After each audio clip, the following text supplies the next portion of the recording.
वसंत मोरेंनी मनसेला अखेरचा जय महाराष्ट्र केलेला आहे। पुणे लोकसभेबाबत काही नेत्यांनी राज ठाकरेंना चुकीचा अहवाल दिला। पुणे लोकसभेचा नकारात्मक अहवाल राज ठाकरे यांना देण्यात आलेला आहे। मी माझे परतीचे दोर कापलेत असं वसंत मोरेंनी मनसे सोडताना म्हटलंय। इथून पुढे मी अजून कुठल्याही पक्षामध्ये गेलेलो नाहीये।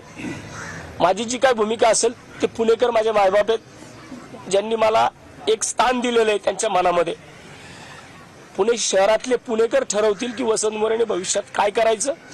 पुणेकर म्हटले वसंत मोरेने लढायचं तर 100% वसंत मोरे एकटा लढणार आणि तो पुणेकरांसाठी लढणार। पुणेकर म्हटले की नाही थांबायचं, मी थांबणार। निवडणूक लढवणं हा काय माझा गुन्हा आहे का?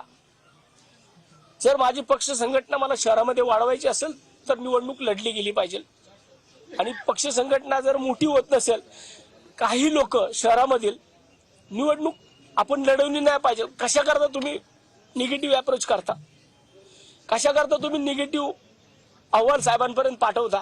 माननीय राज साहेबांकडे सुद्धा मागच्या महिन्यामध्ये वेळ मागितली होती की साहेब मला पुणे शहराच्या लोकसभेसंदर्भात मला बोलायचंय, परंतु साहेबांनी सुद्धा मला त्या संदर्भामध्ये बोलले नाहीत।